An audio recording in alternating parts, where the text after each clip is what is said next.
Hello, everyone, and welcome to a new edition of Cellar Talks. And we're still in Tuscany in our tour through Tuscany. And today we're at the last episode of the series. And we will go to Bolgheri. And we have a special guest from Poggio Al Tesoro. And while we wait for him to join, I will give you guys some more information about the show. Obviously, we are going to talk about Bolgheri, the wine region in Tuscany. And we are going to discuss the winery Poggio Al Tesoro. And next to that, we will also be tasting one of their wines, which is the iconic Sondraia 2019. And this is one of the Super Tuscans being produced over there. So we have a guest today, Christian Coco, who is the winemaker of Poggio Al Tesoro, and we are waiting for him to join us in the live. So in the meanwhile, if you have any questions, feel free to drop them in the chat.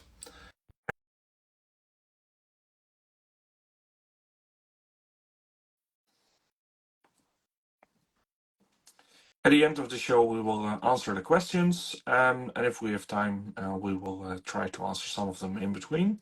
But feel free to ask about Poggio Al Tesoro or Bolgheri. Christian, hello, good evening. Hi everyone, good evening. How are you doing? Not bad, thank you. To be a Friday evening after a hectic week, it's all okay, thank you. Nice to see you. Good. So we got the all the connectivity and the communications working, so we can focus on the story around you and the winery and the wines. Yes, absolutely. Happy to do so. You're the last guest I just announced in the series, so it's all up to you to leave a good, lasting impression about Tuscany. Okay, let's hope to complete this set of interviews you've done in the best way possible and to not miss out on what the people are expecting from us tonight. Very good. So I'm confident that good. we will be successful in this. You're not the first one from the Marilisa Allegrini and her daughter's group and part of Allegrini, because we earlier also talked to your colleague in Montalcino and Riccardo, and with him we had a nice conversation also about more about Sangiovese or Brunello, as we should say. But today we're talking about a part of Tuscany that is not so focused on Sangiovese. No. But before we go into that, maybe a little bit about you, and then we will talk about the winery, and we will come to the wines. Oh, it's a pleasure to have the opportunity of talking about myself. My name is Christian, as you introduced me, and I'm a winemaker, born in England. So I wouldn't like to say an Englishman in Bolgheri, but it could be. I was born in London and grew up in Tuscany. English mother, Italian father, and we came back to Italy after I was born to come back to a sunny country and to develop a life here in Tuscany. How long ago was that when you came to Tuscany back? I was born in 1980, and we came back after 1 year. We came Okay. not for me. It wasn't a comeback for me. It was a actually introduction to the Italian soil. But you're it was almost 100% Italian in that sense. Like the 99%, the 1 year takes you well. away from Italy. It's always strange because people sometimes ask me if I feel more Italian or more English, and it's not possible to give an answer because when I'm here, I have lots of remands to my English family, my roots, but I also have a lot of Italian culture inside me. I sort of have the familiarity with the English way of living, but I've grown up in Italy, so obviously you have all the inputs from the Italian society and culture. So it's still the best of two worlds. Well, I hope so. I mean, I could have picked up the worst of both. Yeah, so, well, that's in every country that's possible. So I hope to have picked up at least some of the good parts from each one. But it brought you back to Italy with the family, and then Yes, how did and your my education family was in the nautical business north of Tuscany on the coast, so nothing to do with wine. I did grammar schools at high school, so classic studies, Latin, Greek, philosophy. Still nothing to do physically with wine, because when you talk about Latins and Greek, wine is quite central in their culture, in the poems, and in all of their lives. If you think of Romans, and they used to use honey with a not good quality wine to be able to drink more and to have parties and stuff. It was interesting. And then I was looking to have to try and build a law career as a solicitor, as a lawyer. I was quite fascinated from that world. But when I realized you had to study a lot of laws, very mnemonic style of work and study and life, I was sort of didn't feel so keen about it anymore. But and at the same time, I had some elder friends, older than me, around when I was around about 17, 18, and some of them were in the wine business. They were wine reps. So I came across some dinners, some wine tastings, and I was really fascinated from what the wine world actually represents. Because, so you really got a taste of the wine world through that. Yes. Literally and figuratively. So I liked the wine. I liked all the stories they were telling about the winemaking and what wine is and what wine represents. So I looked into university courses, and there was a course in Pisa, viticulture and enology, winemaking. So I attended that course, and I did my first. It was in 2020, 2001. I did my first harvest as a grape picker in 2001. But I was so curious, and I was asking so many questions. It was in Chianti, in Castellina in Chianti, that after a few weeks, they just said to me, go into the cellar. Go and help. There's more for you to learn. They need a hand, and they will give answers to all your questions. So that's where actually all started, in a small family-run winery in Castellina and Chianti, which I will always be grateful to, because they made me live the happiness of what a harvest is, friends and family, and it was fun. Then from then on, I studied. I did another harvest with them. Then I had an experience still in Chianti with the Folonari family. Then went to Montalcino, to Caparzo. And then in 2005, before I finished my studying, I went to a winery in Maremma, so on the Tuscan coast, the southeast council on the Tuscan coast before moving into Lazio. More or less there.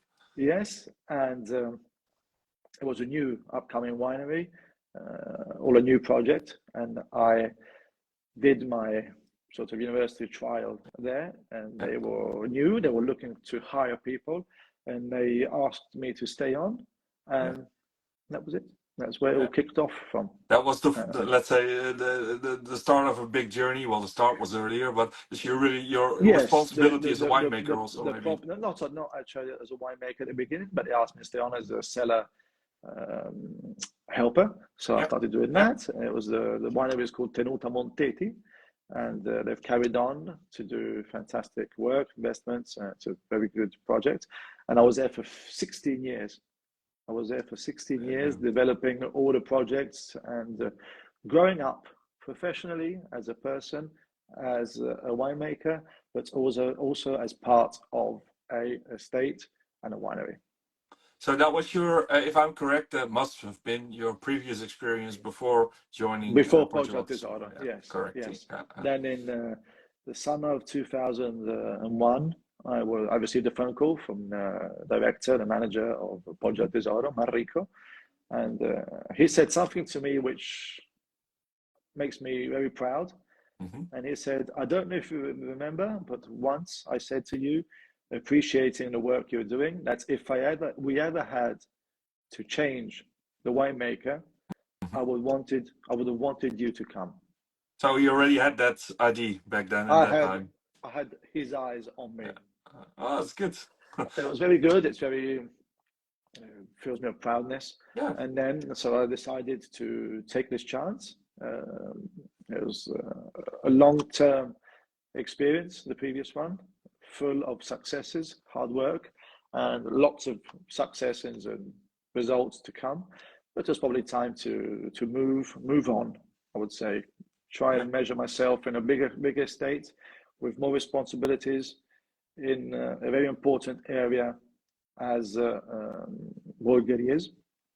We have lots of stars playing the game on the same stage, dancing on the same stage, as I always like to say. So just even to measure myself and my capacities to understand, can I play this game? Yeah. Can I have the ambition to become a good, not principal, a good actor of this? Can you measure yourself with the ones that make the Super Tuscans and That's that it. make Bolgheri a proud region in the world as Yes, well? I mean, that's it's quite. I mean, it wasn't changing too much my work position because I was in charge of production there, as I am here. yeah, We were working as we are here on the international varieties. It was on the coastline, so climatically yeah. These things quite were quite the same, quite more or less. similar. So I said, okay, let's go for it. And it also gave me the opportunity to move back to where my family lives. My family, I got a companion and a Yeah, daughter, a young daughter in Lucca. So it was good for me to have this opportunity after lots go of back years to of that. sacrifices, mine and theirs, not having me nearby, to move back and be part a bit more of the family. So So an important step, life-wise and work-wise. that gives me a lot of questions already, and I know we talked before the show, and I said you okay. I give you some topics we'll talk about, but it's never scripted as I do these interviews. But now you're opening the door for me for a ton of new questions, so we'll have to be careful that we try to stay within the hour here. But one of the things that stands out to me is also obviously I talked to Ricardo, and what Maralisa and her daughters and the management of the wineries, what they do is they have an eye for young winemakers and talent. This is what comes across to me, because Ricardo also is. I heard his story. I hear your story now. I do see some similarities. So they could have gone for, let's say, a winemaker that already had a similar experience on a level where they want to come, but they Mm-hmm. invest in talent as well, because in the end, that you had experience, but it's not like you've had already that status that you are now building up Absolutely. more. No. It's not a. I'm not a name. No, I don't have a name that's a or big a. compliment. That's what I'm trying I to say. I know. mean, I think It's. it's I'm very happy to hear this from you. It's. We've just finished our second harvest together, me yeah, and Poggio Al Tesoro, and we have been happy with the results we achieved last year and yeah, especially this year. So, I mean, I stepped into an estate which was already well organized yeah, with yeah. people that knew what Yes. they were doing and especially why they were doing it. So it was obviously easier for me, but you obviously have to have some Yeah. capacities to find your right place and don't be total and covering over what has been done before, but No, just but they slowly will be stepping looking in. at you, and of course, the fact that there is a lot of things organized doesn't mean it. Maybe the pressure is even bigger there because, well, you need to fit into this machine that's already working and running, and you need to find your Absolutely. way. Yeah, yeah. Absolutely, yes. No, No, no, no, but it's it's been quite easy. I have to be honest. They've made it easy for me, and I've made it they easy welcomes you and for they myself. helps you to. Absolutely, Okay. absolutely, yes, yes. That's good. And it's interesting because, like I said, both relatively young winemakers, you guys, but also Thank you if you for look that at as well. I'm from 1980 as well, so spoiler for the people Okay. watching. So I think we can relate to that. We're both still young. Um, no, but besides the fact that if you look at career and experiences, you have a similar path maybe than Ricardo, more or Mhm. less. But also the fact is that you both were not really born into a winemaking family. So this is also a similarity that you have. No, that's true. That's true. But you need I yeah, sorry. wine is not only a chemical transformation. Wine Exactly. making wine is something that has to come from inside. Yeah. And I always say, and I still and will always believe that to make wine, you need to have a soul, a heart, and feel what's happening. Yeah. So it's Otherwise, it's never going to work. it's a very strong human interaction between who makes the wine, not only me, but also everybody which Yeah. walks and Who you work works with around the together. wine have to have a good attitude and uh, have to transmit something as You need to have happiness, a as connection with the serenity vineyards, with the with the grapes, and wine. with the So wine, with probably everything. what Marilisa and the management of Poggio San Polo and Poggio Al Tesoro do is also look into people Yeah. they talk to before hiring them, and not only just reading the CV and understand what they know. Because I have to be honest, there's lots of younger people than me with better CVs Yeah. that have traveled the world. I mean, I wanted to travel the world. I would have been happy to go around But making, then this happened. but then I stopped in That's how life Marina, goes, right? and that's how it was. I mean, my experience was a life experience, not a single vinification and harvest experience. Oh, but I like it. I mean, well, what is beautiful about it, like I said, they also look at talent, they look at the people, and they try to look for somebody who fits into the team and fits into the philosophy that they have for making wine. And like I said, you're the last one in a series of five. We're touring Tuscany. You're alongside people like Paolo De Marchi, who I had two episodes ago. Well, I see you smiling. He's a very different character, but he also more or less had to start with nothing in his hands, but a long time ago. So now his experience is different because of all these years of accumulation of wine, and of course his family has experience in wine. So he comes from a wine family, but not in Chianti. So the story of him in Chianti started with his father, and he relatively young coming into that when there was no set in stone estate. But now we're decades further, and you look at him. Everybody knows him, and then you're still you have still maybe 30, 40 vintages ahead of yourself, I hope and you so. can still make your mark. But talking to different people like this, it gives different philosophies, of course, but it also shows that as a management or as a winery, you can make choices. And there is never really a bad choice if you make a choice, but if you don't make a choice, there's nothing. But this is, for me, a compliment to Marilisa and the management as well, because I think you got a good, they I'm got a good sure team. I'm Yeah, sure they are listening, or they will be able yeah, to listen to this. And I'm happy and proud of what you're saying, because it makes good. me smile. Also, the fact of speaking after Paolo De Marchi, which I know, and I consider one of the pioneers of innovation in the winemaking in Tuscany, but also in Italy. So This, let me do something what I normally don't do, but let me take a question which I would normally ask at the end, and I'll put it into the conversation right now, because this is the question about that the Ferrari brothers asked me from Boscarelli in Mhm. Montepulciano. And I think you had it, I was a little bit late in sending it, but I think it got to you in time. But I want to pick it up because it is very relevant to what we're talking about right now. Mhm. Of course, they have their not so big estate, but they're an iconic estate when it comes to Montepulciano. So Boscarelli is a name that everybody knows when it comes to Montepulciano and also Absolutely. outside Montepulciano.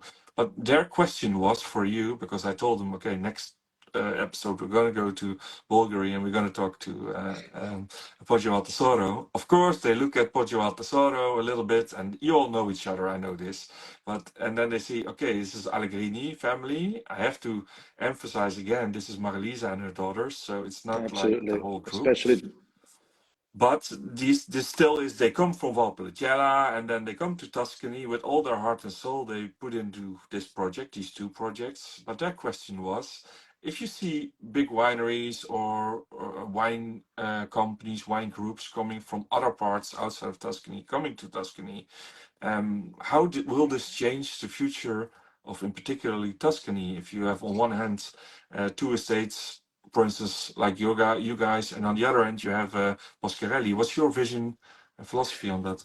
well, I would say the first thing is that if big companies and big wineries want to come to Tuscany and want to invest in Tuscany, is because they recognize in these wineries and the wines they produce quality and success. Hmm.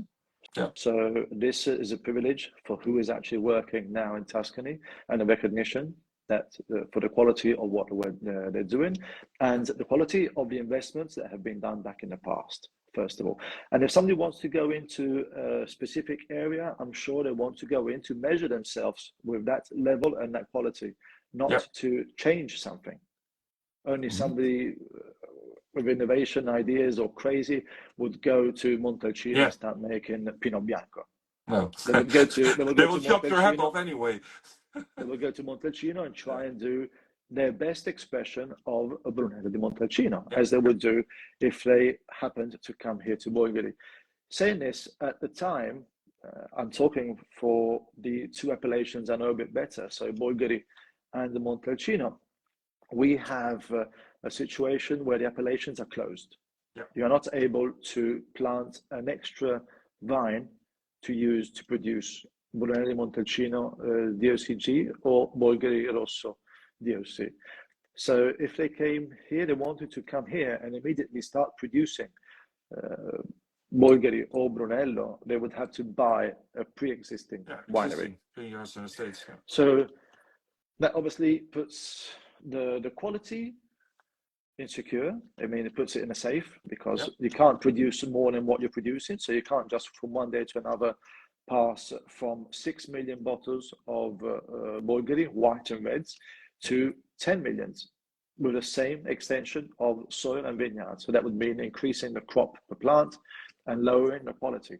So that's obviously keeping the appellations closed, or just as everybody hopes, increasing them slowly, bit by bit, so the estates which are already pre-existent on the soil can expand and increase the numbers. So other wineries can come in, but I believe they will come in to increase and try and help the appellation to get and reach a higher quality and a higher result. Because they come here, because the names are leading names in this moment in the world of wine, in the wine world, I would say. And everybody's looking for Bolgheri, everybody's demanding for Brunello Montalcino. So if a big producer, as it happened with Biondi Santi Montalcino, the French property came in, and they obviously stepped in and said, no, we have to go back to producing the toppest, highest quality of Biondi Santi Grappa Riserva. They increased the price. So that could also be an important talking point. It shines lights all the others, and they. That's it. You bring new oxygen in, and that's it could be a good development. I agree with you. Who has his estates now? Who had the idea, had the geniality of wanting to invest in these areas in the past when they were upcoming? People from outside of Tuscany. I would say Marilisa, for example, she invested in Bolgheri and Montalcino. She decided to take this challenge of investing in already affirmed areas, renewed, people knew them, and high quality and high priced as well areas. But she said, no, this is a decision to do. We need to keep the highest quality as possible to our name. So Valpolicella, Bolgheri, and Montalcino. Yeah.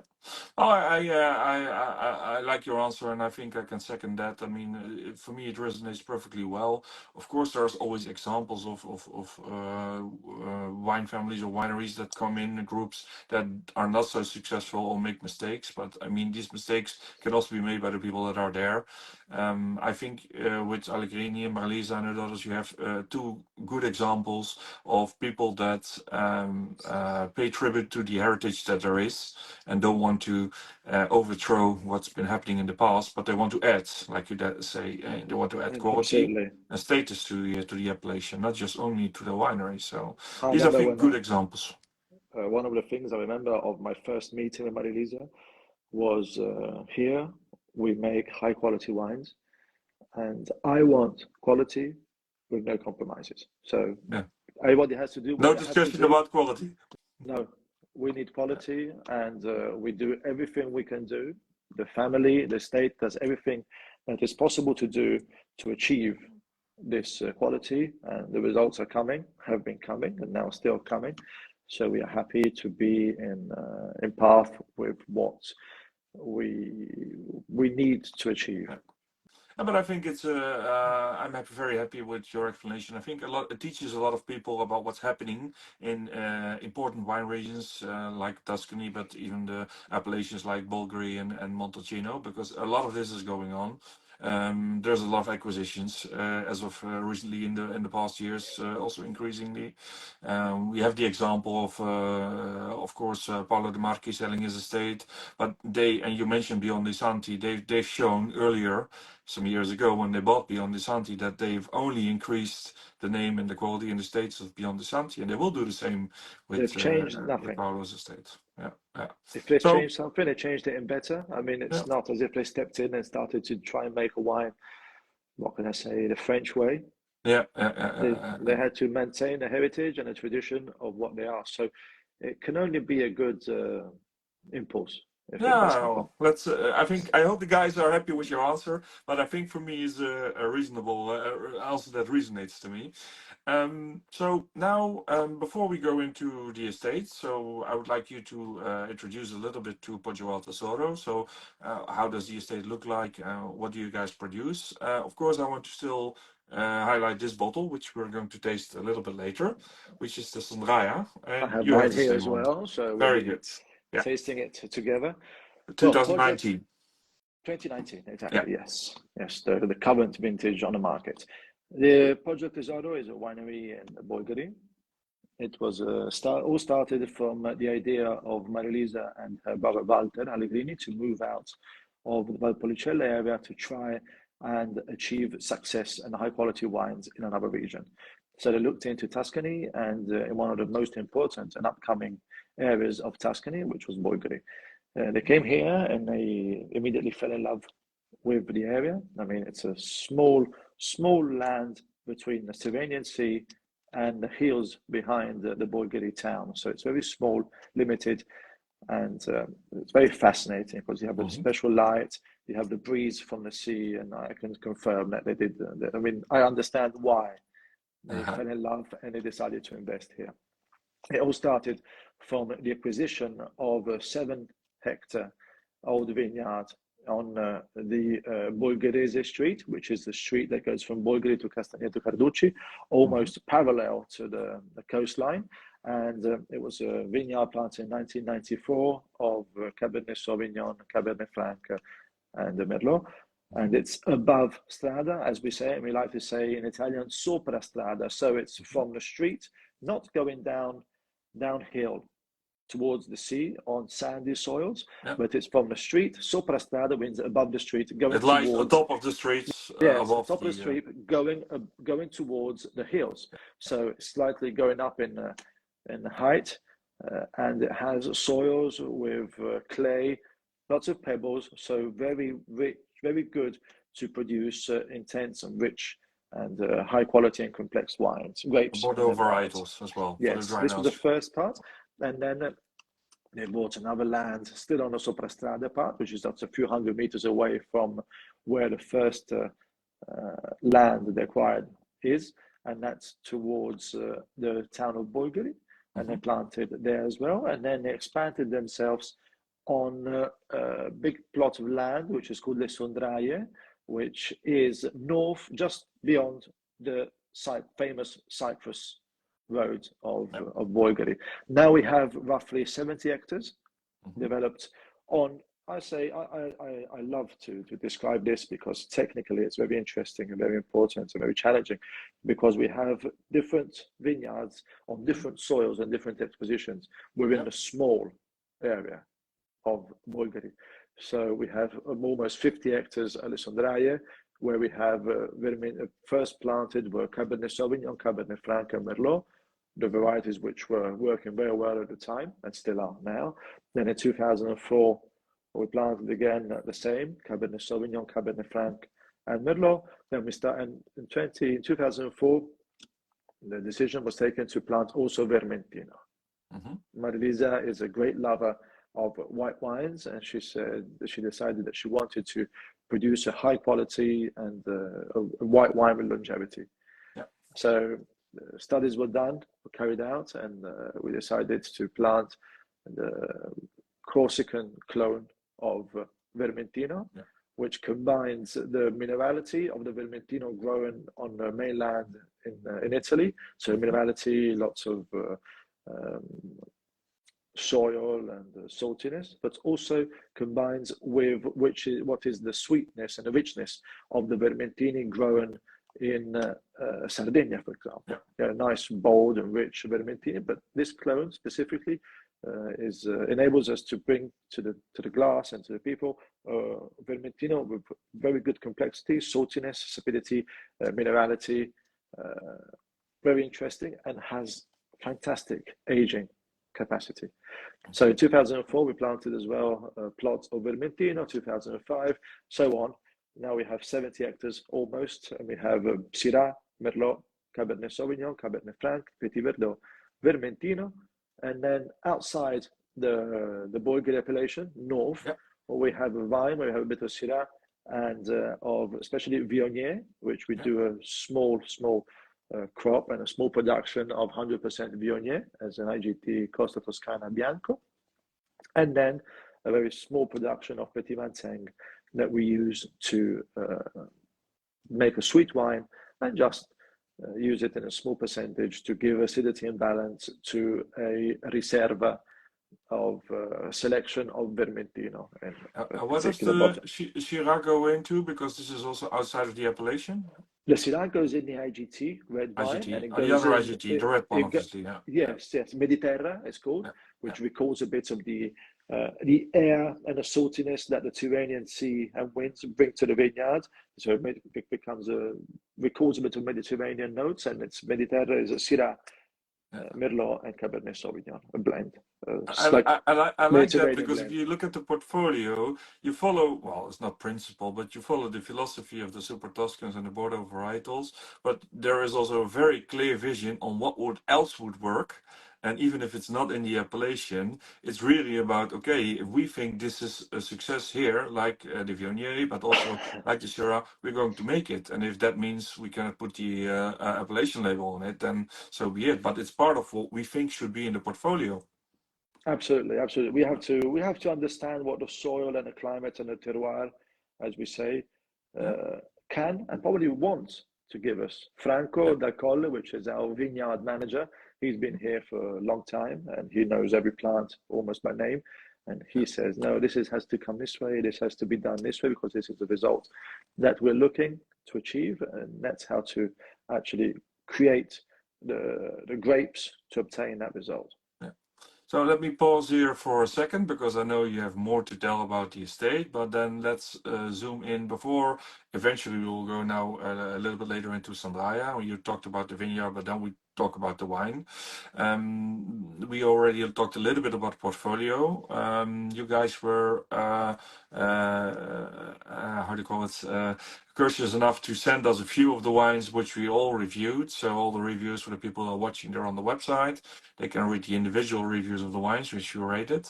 I think we reviewed almost every one of them. The ones we didn't do were the IGT ones. Hence my question, because we really tried to focus now on what is in the appellation there.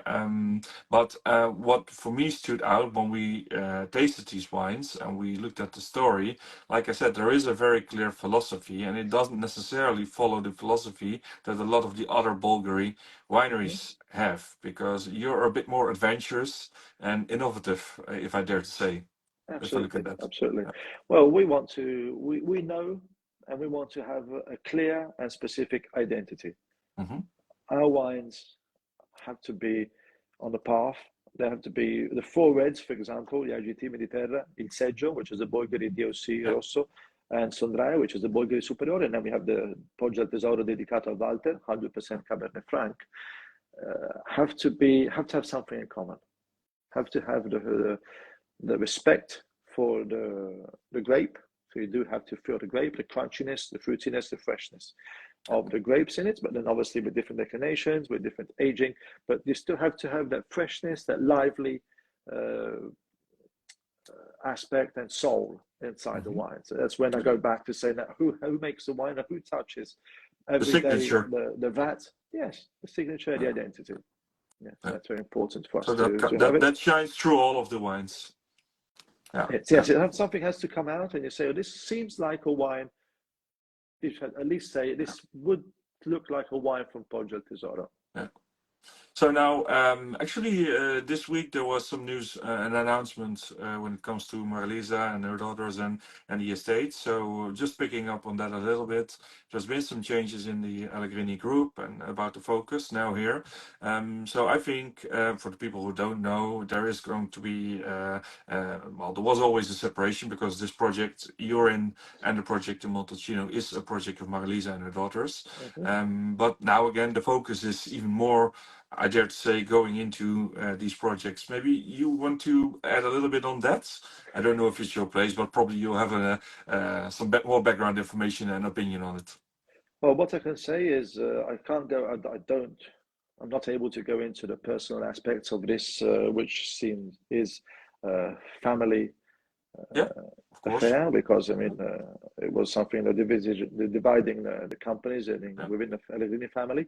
But what I can say is that it's this decision is putting on top of us lots of responsibility yeah, and proudness, because Marilisa and her daughters Carlotta and Caterina have decided to leave what has been the historical background, yeah, which has led them up to today, with yeah, leaving the Allegrini estate to the nephews, yeah. and deciding to invest 100% of their ability and capacity And and, dedication. Yeah, and dedication to the Tuscan estates. Obviously, they still have Villa La yeah, Torre. yeah, correctly. They're keeping a foot, probably more than a foot, in the Valpolicella region, but they decided to focus completely with all the energies on the Tuscan properties. As I said, this fills us with Yeah, responsibility, because it means that who has been here up to now, who is here now doing this job and producing the wine for them and with them, has given them they feel very calm and conscious and safe to yeah. invest on this. It means that who's been working here up to now has done an extra good, super good job to push them to decide to go all in, It's a daring and big step in the end. full throttle in these two wineries. So it's a responsibility for who is here, and we have to put more, because we always put all our energy in it. We have to put more energy into what we're doing now to try and achieve higher results and top quality wines. Oh, but I'm happy I asked you the question. I'm happy with the answer that you gave me, because, like you said, you're not part of the family. You don't know all the ins and outs, but that doesn't matter. I'm not looking for that those ins and outs, but I am looking for how you guys look at it as being part of this winery and what it brings to you. Because, like you said, it is a responsibility. It's a big choice that they make. But now, okay, you're already doing a good job, but now, well, there's more spotlight. Let's put it like Oh, that. yeah. More spotlight.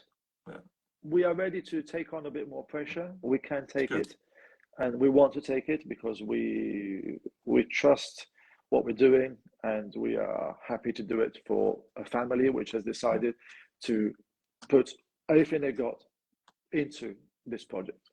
So But we're that's here that. to. You know what it is.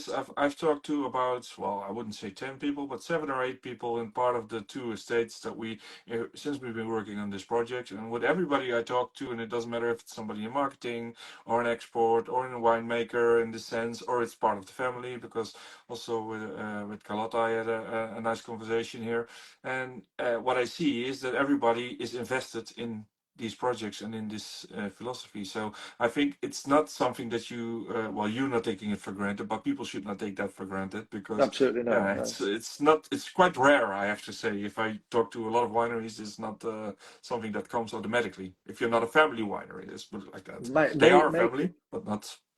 Making wine involves more than 365 days a year.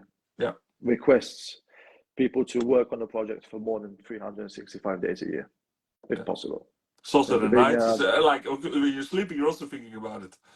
it's difficult to leave the state. It's very difficult with your head to leave what you're doing. That's obviously if you're focused on what you're doing, if you want to do it well, and if you're put in a situation and a condition to do your job well. I mean, Saturdays and Sundays, I Yeah, happen to exchange messages with my colleagues from the estate. If they taste Friday the evening, wine, you're having a chat with me, yes, which I you were mean, not planning on, maybe, but no, absolutely. So it's something. Making wine is something that happens step by step, day after day. big compliment for me to the group of people working in both states. That's, I will I tell think you them, do a great job. thank you very much. Thank Um, you very much. okay, now almost time to go to Sondraia. I already have it in the glass, so I hope Hmm. you've already poured some as well, because I Yes, I mean, you're was. a winemaker. You're not gonna wait until I say, okay, now let's taste the wine. It needs to give Yes, I it was some looking time at as it now and well. again, eager for a sip. Correctly. So, but one thing I want to point out, because we talked about Marlisa and her daughters, but also we have to talk a little bit about Walter, because you already mentioned there is a wine named after Walter, and Yes, Walter is her brother, who's it's a sadly heritage and not. a legacy. Yes, Yeah, it's. he's not here anymore, but he was part of this project originally. But the fact that there is a homage, also a wine, which is still a very big part of your what you make, says something about yeah, how everybody's looking at that. Maybe you want to share a little bit, maybe taking the wine as an example or not. That's your. No, it's something which is very, very emotional because Walter was the one of the two brothers, along with Frank, of Maria-Lisa, and was the person which pushed, along with Maria-Lisa, to do the investment in Poggio Al Tesoro. He was the Yeah. one that said, "I love the sun, the lights we have here. We should invest and create something here." So the investment went on, and then he was a great lover of Cabernet Franc. That's why in 2003, Yeah. the family decided to plant a big plot of Cabernet Franc because they were already being produced some good Cabernet Franc in the area. But he was actually in love with the This was fruitiness, his the favorite grape. freshness, the intensity of the Cabernet Franc. So unfortunately, he passed away in September Hmm. before the first harvest of Poggio Al Tesoro. So it's quite emotional to think that we have a wine here, which Yeah. is still, we hope, as much as he wanted and he would have liked to, carrying out and developing the project of the Cabernet Franc in this sunny and spiritually positive area like Bolgheri is. Oh, I'm happy to spend a little bit of time talking about that, because Yes. I know how you are one big family, all of you, and not just the Allegrini family, but also the estate family. So I Mm. know for you guys it's probably very emotional to make that wine, to have that vineyard, and to continue that story, even although he's not here.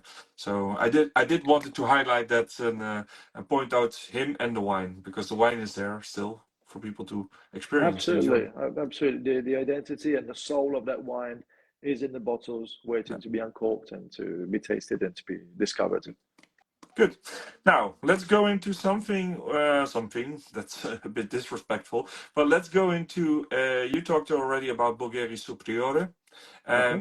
Maybe before we show the bottle, you talked about the different levels of wine being produced in Bulgari, and about the classification. It's not really a classification system per se, but there are classifications.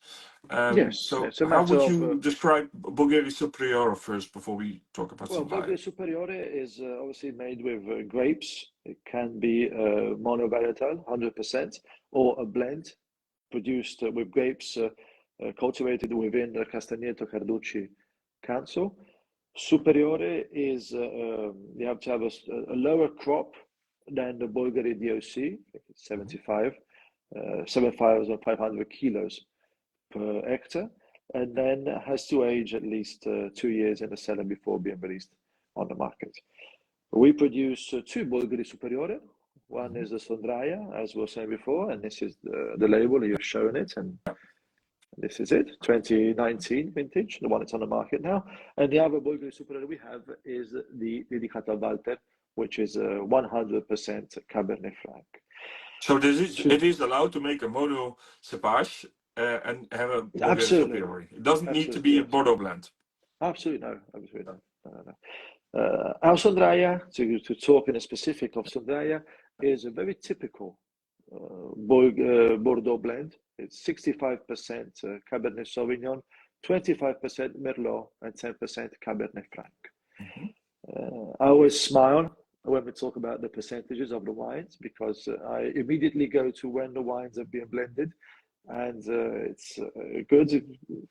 If you recall, when we were talking about the estate and the winery, when I said we have different vines developed on different areas of Bolgheri. Within those vines, we have Cabernet Sauvignon, Cabernet Franc, Merlot. And then the same at the Chiesina, which is the first vineyard that the Marilisa acquired, and also in the other allotments in the Soprastrada. Mhm. And then we have some Cabernet Sauvignon, Merlot, and Cabernet Franc also the Sondraia. So when it's 65% of Cabernet Sauvignon, we should have the time and the will to go and explain that within that 65%, there is a different composition. Yeah. There is a part of Cabernet Sauvignon, which comes from the Chiesina di San Giuseppe, which is the first vineyard acquired. Cabernet Sauvignon, which comes from there, probably harvested in two different times. So we have two different vats fermenting with Cabernet Sauvignon from La Chiesina, alongside with another two different Cabernet Sauvignons planted in the Felciaino vineyard, and then probably some Cabernet Sauvignon from the Sondraia. So when you go and compose the blend, it's like having a big keyboard in front of you, and you have the same note repeated in different scales. You have the high note and you have the deep note. So it's the same. It's always You need the C note. equalizer to finish whatever composition you want to make. Yes, it's always a C note. It's always a Cabernet Sauvignon note, but it can be high. So it means fresh and acid and sharp and very long. And you can have it a deep note. So you have a rich and bold expression of Cabernet Sauvignon. I love how you describe that. That's a very good description on And how then you work with that as a winemaker. And yes, I mean, you need to have quite a sort of sensibility to make wine. And, because people could think, okay, Sondraia vineyards, okay, there you go. This is just a single vineyard with a lot of Bordeaux varietals, but that's certainly not the case. No. You have to look inside it, and obviously you don't always have the occasion to explain this and look into it in depth like we're doing now. But it's always good to have the occasion to say this, and it's but the same is for when we speak about the Vermentino, 100% Vermentino. Yeah, it's so 100%. It's all Vermentino, but it comes from different vineyards, worked in different ways. But also the Cabernet Franc, even 100% Cabernet Franc, Poggio Al Tesoro dedicato a Walter, is a blend of different Cabernet Franc. Yeah. We have the Chiesina di San Giuseppe Cabernet Franc. We have two plots which are high up, cultivated in the Cordone Speronato way of, and another small part in Guyot. We harvest them differently. We have some small vats and we harvest them and vinify them in those vats separately, along with a Cabernet Franc from the Felciaino vineyard. So in that sense, you really are a Bordeaux winemaker, because single vineyard philosophy is something, well, I'm not saying that you don't like it or you don't want to work with it, but you do look for the best of different worlds, and you're looking for the composition and every the year, beauty of the difference. Yeah. Every year it can change. It's not a recipe to make a cake. You have to have clear in your head the identity of the wine to achieve the final result. Every year can be different, but you always have to go in the path you're looking for to produce the wine and to deliver to the market the wine you're making. To that, at the end, we're going to do the question of Ricardo, and then, of course, we're zooming into this because you know what the question is, and this is I knew the question, and I already knew the question, so I sort of gave you the answer because. But we'll go back to it later with final conclusion. Let's taste something now first. I mean, let's show the people what's 2019. Cheers. I have this small cheers to you as well. I have this small technical glass for the wine tasting. Of course, I'm just exaggerating with my. But I've had it before. Like I said, we reviewed it. So luckily, I was the one who reviewed this because we got multiple people in our team. But I wanted to take up the challenge to review the Sondraia. So I had it before, the 2019, and it was beautiful. So I'm happy to open it up again, and you guys share two bottles. So that's good enough for me to try again now.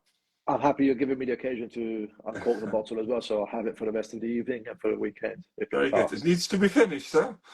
Yes. It's a shame. Yeah, It's that's it. offensive Yeah. for who makes it to not finish the bottle. That's it. Yeah.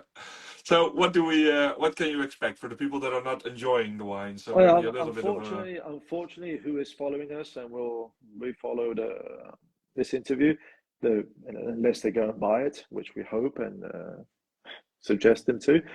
It's a wine which delivers to the nose deep deep notes of dark fruit. You have this very um, this explosion of balsamic notes as well, of blackberries. It's a wine that comes out, but it also, I always like to describe our wines as the level in the glass they drag you into.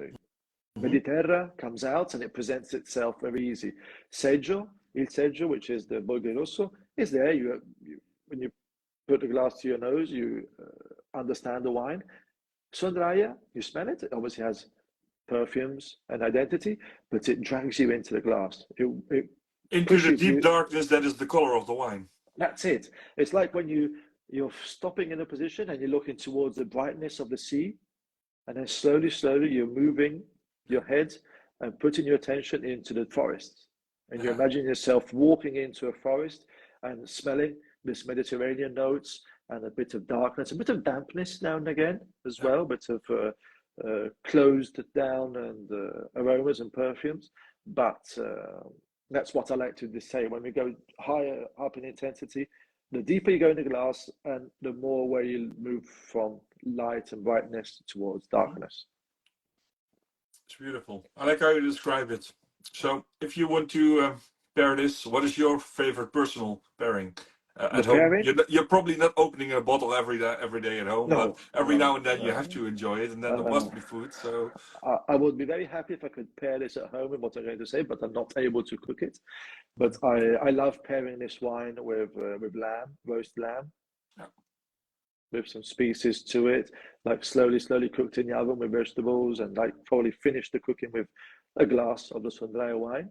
That would be Mhm. perfect. Nice and juicy and sweet, So you have mint. it coming back into the dish, but then taking it in the glass and That's it. matching it up A again. nice Yeah. sweetness and richness of a lamb leg, roast lamb leg, with this nice wine with a good acidity, balanced with freshness, sweetness, but it's not sweetness given for the sugars. There's no Yeah. residual sugars, but it's how we age the wine and how we do the vinification.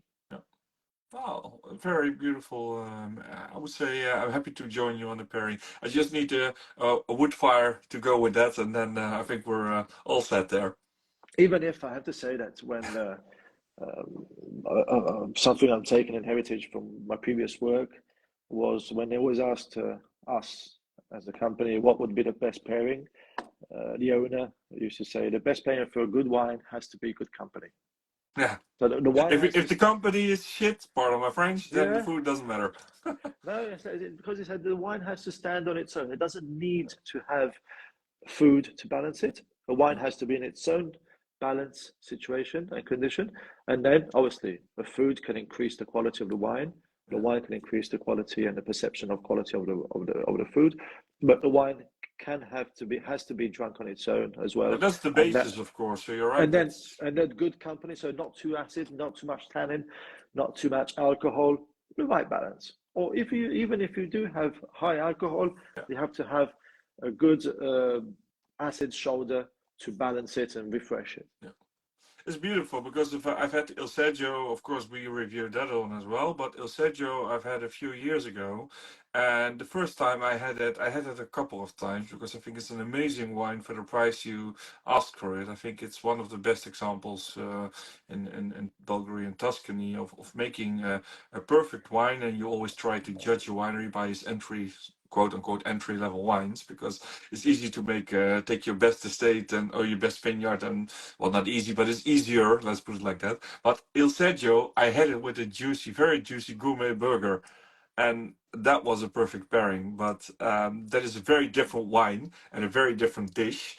But in the same estate, you're making this, and then you're talking about lamb. So it shows how diverse you can be. Yes, absolutely. Yes. Well, I have to say that the Seggio hasn't always been in a winery portfolio. Il Mm-hmm. Seggio. We started producing Il Seggio in 2014, which was a very difficult year, and that was to create a higher selection of Sondraia. Yeah. Since then, we started doing Il Seggio. Before, we used to produce Mediterra, Sondraia, and Poggio Al Tesoro dedicato a Walter. So there was nothing Uh, in between the Mediterra no, and the no. So the suppliers. idea was to try and increase the quality of Sondraia in a difficult year, and to show. And I mean, I wasn't here in 2014, but it was the first answer I gave. I had to decide some wines, old Yeah. vintages, to take to a wine tasting, and I said, "Let me taste the 2014. That if it's good, it's the wine to take." Very difficult year.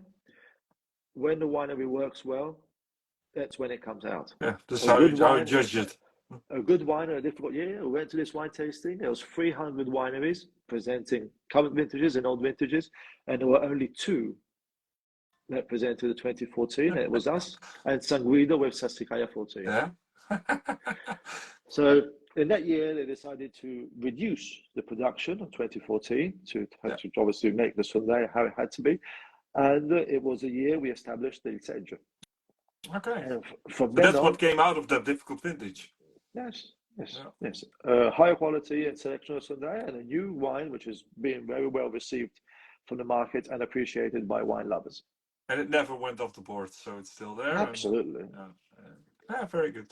Happy that we can enjoy this. As you said, 2019 is still the current vintage. But I think you're close to releasing 2020, or We what are are we? nearly, I think with the new year, we'll be releasing a 2020 vintage, which has been showing very well in the wine tastings we have done. We sent it to many magazines. We'll send it to you as well, obviously. Yeah. And it's 2019 is very good vintage. It was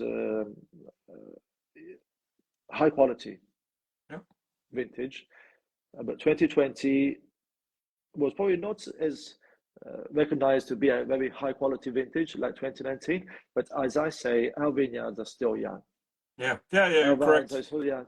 When you have young vines, every year you acquire more quality, given by the more the roots go into depth, and the more they combine with the terroir. And So as they much accumulate still. Every year there is the accumulation of quality. yes, the Inherited. quality increases. When they're young, it's like when you have a young baby. There's a big difference between 2, 3, 4, 5, 6, 7, 8, 9, 10 years, 1 year after another. Obviously, between 30 and 31, there's not much difference. I mean, it's reached its quality. Yeah, it's Reached on a peak, its. and then it stays stable for a long time, but it doesn't That's really it. So change so much. we are still in the ending phase, and last phase of this high difference Yeah, between for year about after another. 20 years, between 20 and 25, this is your turning point there. When I was studying, I always remembered that it was said to me, Cabernet Sauvignon starts delivering high quality from at least the 10th year onwards. If you think that we have the Cabernet Sauvignons planted in 2002, 2003, 4, 5, some in 2014 as well. I believe we are starting now to see. I know what's in the cellar. We know what's going to come, and we still have to smile to, if we look at the future, what's going to be delivered to the market. Oh, I like that because a lot of people are watching this, and I mean, there's a different audience with us, and there's people that have money to spend. There's people that have enough money to spend. There's people that have loads of money to spend, but there's more people that don't have loads of money to spend. But they always ask me or us. Do you have some tips on which wineries we should choose and what we should work on? And a few years ago already we said, okay, if you talk about Bolgheri, there is a very interesting estate. It's just Poggio Al Tesoro, and it's still climbing to its peak. And if you look at the price levels, of course, you can also go into some of the neighboring estates, but they will probably set you back 2 or 3 times the price. So that's not always the best choice to make still. One of the things that Marilisa said once when we were together with some customers and clients in the vineyard, she said something very interesting, which I loved, and I said, "Oh, I'll use it again." And today is the occasion I will use this phrase. And she said, and when we were walking the vines in the Soprastrada, she just looked towards trees and said, "Look between those trees. What can you see?"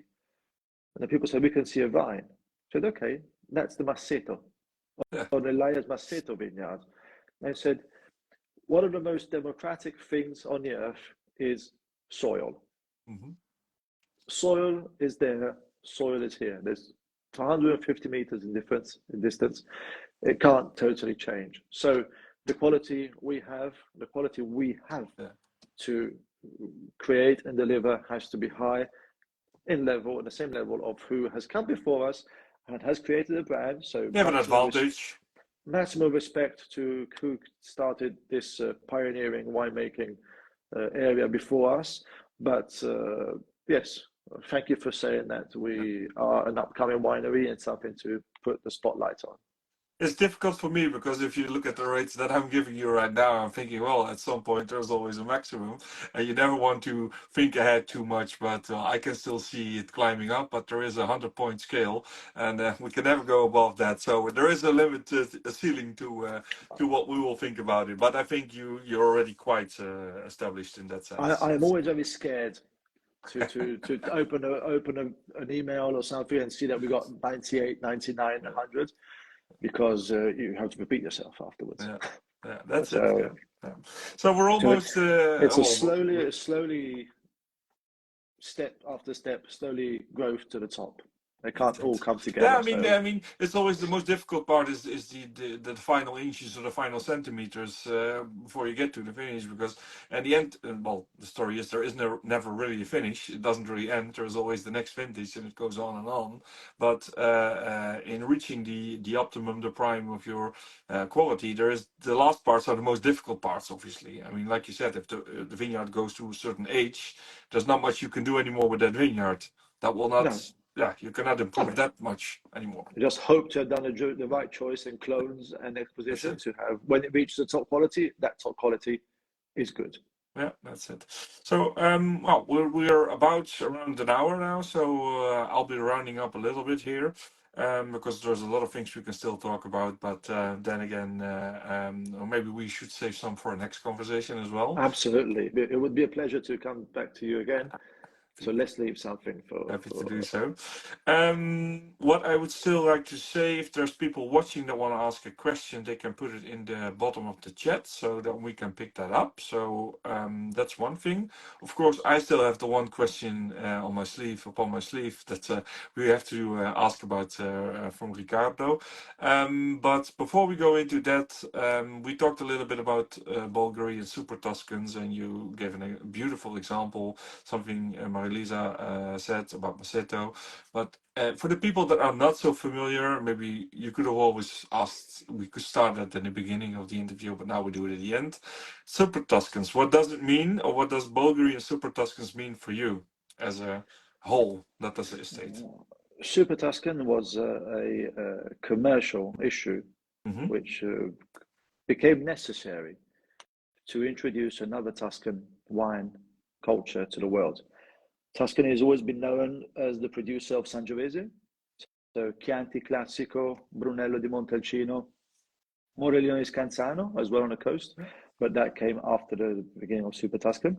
And so we needed to show people that Tuscan wines could also be made with the introduction of the international varieties. Yeah. That's why we started having Tignanello, Solaia, Flaccianello, which were coming out as IGT and not respecting Yeah. the rules of a DOC production, and binding together Sangiovese with the international varieties like Sangiovese and Merlot, Sangiovese and Cabernet. That's why the name came out as Super Tuscan. Yeah. It was a good way, and it obviously clicked in straight away. Everybody in the States, especially, really loved it. It made the wine a bit softer as well, a bit closer to what the American taste was. Smoother, sweeter, more delicate on the palate than what Sangiovese is with its sharp Tone down the tannins. acidity a little bit more. Yeah. Absolutely, absolutely. And most of the famous Tuscan wines, which are not within the DOC, are IGTs. Yeah. IGT gives you the freedom to make the blend you want with the varieties you want. That's beautiful, and I think obviously we started this project about 6 months ago, doing a tour through Tuscany, and it was never a tour through Sangiovese. But I have to say, I mean, in the end, you're the last one, and it was not deliberately that we choose you guys as last one, but you're the one furthest away from Sangiovese. Actually, you don't have Um, Sangiovese, so we maybe there's don't. some vine somewhere in the back, but you don't use it for a wine. I am quite sure to say that within 70 hectares, we don't have a plant of Not Sangiovese. planned. Yeah. Yeah. Um, So I like the fact that we're ending with that because the idea for us was to show the diversity of Tuscany, and we cannot get around Sangiovese. So we also shown the diversity of Sangiovese through the different appellations. But I think this appellation Bolgheri is part of the story of Tuscany, and there was a little bit of a debate: should we include Bolgheri or not? We could have also even taken another part, Maremma. We could have taken that, and that we probably would have more Sangiovese into the story. But I there'll think be some we're hints. happy that we took this as a part of Tuscany. We're happy of your choice. Very Yeah. happy to have the opportunity to talk about our project and our philosophy and winemaking. Very good. So then let's get to into the last question. And now I don't know if Ricardo's watching, but otherwise I'm sure he's going to watch the recording because I know when he was asking me the question, I gave him the opportunity to ask me two questions, which I normally don't really do. But I said to him, as you are from the same mother group, let's put it like that, you should have a question for your colleague in Bulgaria as well. So we were talking with him. Of course, we talked about Montepulciano, we talked about Brunello, we talk about also the variety Sangiovese Brunello, which is let's say the heart and the core of the appellation. But with you guys, it's different. Monocepages you make, Mhm. because yeah, you do have the Viognier and you have also the Cabernet. Dedicato a Walter, and but well, the heart is the blends, the Bordeaux blends. So, what is your view if you look at maybe Montalcino and take San Polo and being a winemaker there, making only one wine with one variety versus what you're doing at Al Tesoro? Give us a little insight in your head when you look at those people. Well, if you look at the wines that San Polo produces, the answer is within the wines in the portfolio. Yeah, What I mean is that I don't believe in the difference between making blended wine, or making 100% variety wine. I believe in the single vineyard yeah, wine. If you have to talk about something which is unique, Ricardo has this expression in wines. I mean, he has the Brunelli Montalcino, yeah. then he has Vigna Vecchia, Brunelli Montalcino selection, and Podernovi. Vigna Vecchia and Podernovi Single are vineyards. two single vineyards. But part of those, Vigna Vecchia and Podernovi, probably go into the Brunelli Montalcino Correct. blend with other appellations, other different vineyards he has. So that's 100% Brunelli Montalcino, 100% Sangiovese, but it's That is the composed blend. of different vineyards. And that goes back to what we were saying before when we spoke about the 65% of Sondraia, the 65% of Cabernet Sauvignon of Sondraia. It's not only Cabernet Sauvignon. It's Cabernet Sauvignon. It comes from different vineyards. It comes from different vineyards, harvested in different times, worked and managed in different ways. The Yeah, vineyard and the fermentation, higher temperatures, lower temperatures, longer skin contact, less skin contact. yeah. So there's not. I believe there's not much difference in doing 100% Mhm. varietal wine or a blended wine. You always Yeah, want but to find the what's best balance. what's also nice is that we talk to wineries all over the world, and we see trends, and we see how the market, what the market is looking for, what consumers are looking for. Origin is very important, terroir is very important, single vineyard, or expressions. Let's say ultimate expressions. Let's put it like that. These are becoming more and more important. You see wineries investing in that, and in that sense, it doesn't make a difference if you have five different varietals that come from different vineyards, or maybe one Absolutely. varietal that comes from five vineyards. Everybody increasingly takes it, harvests it separately. That's always been the case, more or less. Well, not always, but a lot of times it's the case. But also vinification process putting them apart and vinifying them separately, it's becoming more of a standard now these days as well, even if you're Absolutely. a single variety estate. I mean, if you have a crew, Yeah, you're a lucky person. yeah, But you see wines which have decades, centuries behind them yeah, are starting now to do single vineyards, 100% wine. I yeah, mean, obviously, in Burgundy, you have, or in Barolo area, yeah, you have the super cru. yeah. But in Bordeaux, in Bolgheri, very small expressions like that. Well, I like the answer. I hope Ricardo is happy with it, but I'm sure you guys will have at the next intercompany meeting. We'll have a Well, chat about this because there's always something different. I mean, you're in very different appellations. The varieties you work with are different, so you learn also from each other and yeah, change we'll be experiences. meeting up for our Christmas Good. celebration lunch before we break up for Christmas, so it will surely be the occasion to talk about it a bit more. Very, very good. So I don't see any questions coming in, so that's good. I mean, we already stole an extra 10 minutes of you, but I think it was a very nice conversation. So I'm happy that we It was had my this pleasure. It was nice opportunity. to meet you. It was nice to have this over an hour conversation, which Mhm. flew by, Yeah. talking about a very small area like Bolgheri is. And thank you for asking me questions on my personal life as well, career. It's And important. I mean, you're a winemaker. You don't do it alone. As you said, there's always a big team around it, but you are a big part. You're a conductor in an orchestra. So yeah, I can't yes, get around that. It would be like impolite and also not smart. absolutely, absolutely. It's a team. It's a team made product. Very good. On that note, we'll close. Once again, thanks for your time. I wish Thank you you very a much, a Niels. good weekend and a good Christmas coming up, and also the people that are watching.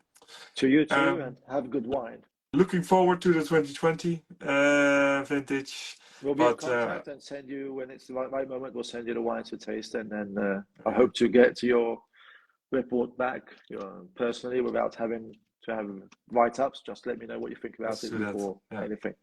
And Thank you then very much. we want you to And come and visit, and we'll be waiting for you to come to visit us again. oh, I have to say that to the people that are watching. I mean, you're inviting me now, but I know you guys have a very good eye and focus on hospitality. So everybody Absolutely. who's watching and wants to visit the estate, that's possible. Huh? I mean, you've got a good team also in Montalcino, but also in Bulgari. The opportunity to have a tasting is there. Everybody's welcome, obviously, and it'd be a pleasure to have them here, show them around the vineyards, the cellar, and do a nice, if it's good weather, we Yeah, like to have tastings in a gazebo in the vineyard. So you can actually breathe the beautiful. air and try and recall in the glass what you're seeing and smelling in the Beautiful. surrounding areas. Very good. Thanks for your time. Thank you And very much. It was a pleasure. everybody, thank you for watching. This is the last episode, so no more Tuscany after this for a while. I'll be talking about other parts of the world, but I was happy to have Bulgari as a closing note on the tour through Tuscany. And everybody, thanks, and have a nice evening. Cheers. Cheers. See you soon. Ciao, ciao. Okay. Bye-bye. Bye. Ciao, ciao.